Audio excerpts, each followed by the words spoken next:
My name is Scott Black, and I am reviewing the book The Culture of Connectivity by Joos van Dijck.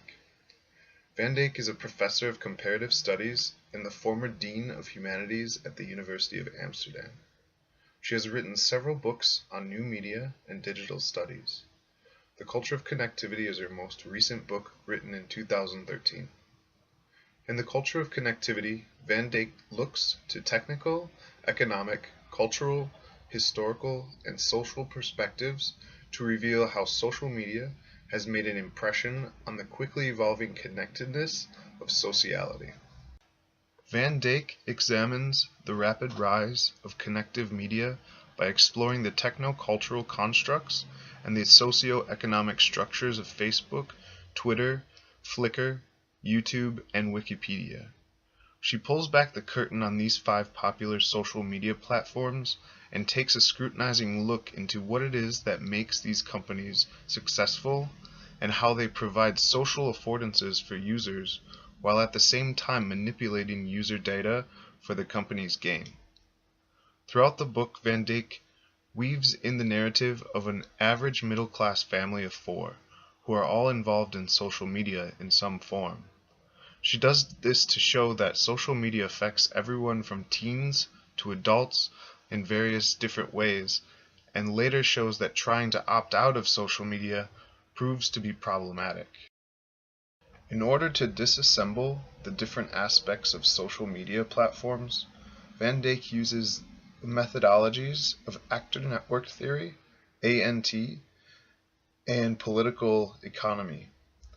ANT discusses relationships between technologies and humans and examines how meaning is created through their relation. Political economy pulls from economics, political science, and law to focus on how businesses and companies evolve in power relations with regard to social and economic factors between producers and consumers. She combines the 2 methodologies to come up with a model based on techno-cultural constructs of ANT and social-economic structures of political economy. She uses this model to break down each of the social media platforms, which at times she calls microsystems, into its constituent elements. To understand the techno-cultural construct of each platform, she examines the technology, users, and content. To understand the socio-economic structures, she examines the platform's ownership status, governance, and business models. She combines all 6 elements into a model presented here as a chart, designed to disassemble each element of each microsystem in order to reveal the performance act of social connectivity. Van Dijck writes, "The ecosystem of connective media is not simply the sum of individual microsystems, but is rather a dynamic infrastructure that shapes and is shaped by culture at large." In the central 5 chapters, Van Dijck takes a look at each individual microsystem.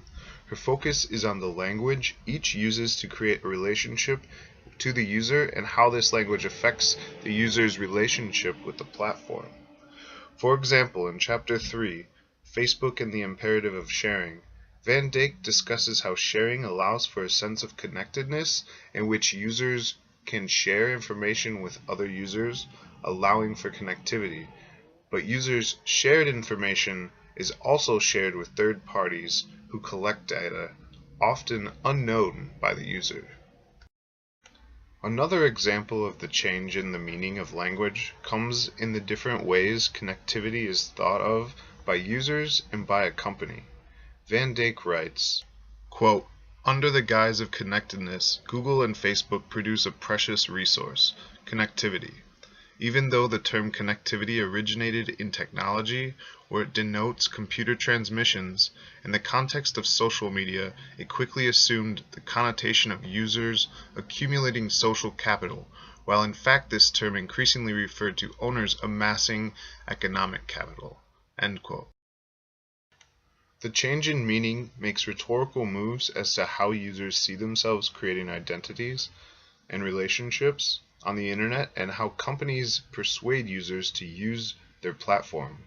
The use of rhetorical language is a key concept that Van Dijck explores and argues is essential for a company's platform to reach a level of success in the social media market, and success usually means dominance of the market. In the final chapter, The Ecosystem of Connective Media, Lock In, Fence Off, Opt Out, Van Dijck attempts to reassemble each of the elements of the various microsystems to understand how they perform. She discusses the various methods social media platforms use to gain more users, to lock users in. Van Dijck argues that algorithms create sociality. Algorithms that collect data through the social media platforms on users' past choices and direct their future actions by suggesting other services and web content that may be interesting to them. Van Dijck writes, quote, "Technical pressure from multiple platforms to select the most popular and most connected person or idea is in turn reinforced by peer pressure in real life." End quote. Social media, in effect, becomes a tool that influences users to stay connected to a platform both on and offline, and in this manner influences users to influence other users to stay connected as well. The second part of the final chapter, Van Dijck discusses how social media microsystems fence off competitors. In recent years, various platforms have merged together, creating alliances with some companies and against others. Van Dijck discusses the partnership of Skype with Facebook and Google aligning with Wikipedia and YouTube. And yet, while these platforms fence off their own territory within the ecosystem, many such as Google and Facebook allow interactions within their defined territories. Van Dijck writes, quote, "Facebook and Google are particularly interested in predictive algorithms to improve the effectiveness of ads and in advancing the exploitation of enormous quantities of data. If, like most people in our society, a person uses the internet, they're going to come into contact with some form of social media. There are pressures to stay connected with people you know, and most web platforms are affiliated with one form or another of social media. All of these factors, Van Dijck suggests, is why it is problematic, if not impossible, to opt out of social media altogether." I would recommend the culture of connectivity to anyone that is connected to any kind of social media. While Van Dijck does not stress rhetorical theory and pedagogy excessively, she does make rhetorical moves through her methodology of using ANT and political economy. In this way, she makes the book an accessible read for people who may not necessarily be interested in the rhetorical schemes of social media. Even though this book is only 3 years old, a lot has changed within social media. A revision of this book or another study into this topic would be interesting and insightful. Studies in social media are relatively recent, and so much more research needs to be conducted. Social media platforms work in an illusory way. Much of the trick works below the surface of what is actually shown on a platform's interface, through algorithms and coding. What seems to the user to be at work, the ability to interact socially through a free service, is also a service that extracts user data and information to sell to other companies. Thankfully, these microsystems of social media are not magical, so that the trick is not understood by the audience. Most of the information is freely accessible. The culture of connectivity compiles all this information into a single source. I don't think that social media is an overtly negative aspect of culture, and I don't think that Van Dijck argues for that either.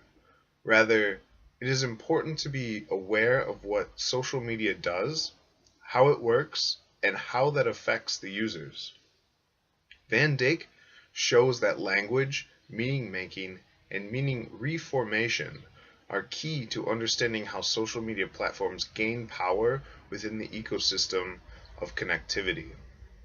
She highlights that what is important is not to be passive consumers, but to be active participants in the understanding of how social media works and how to be critical activists in our choice to accept, revise, or opt out of the practices of social media.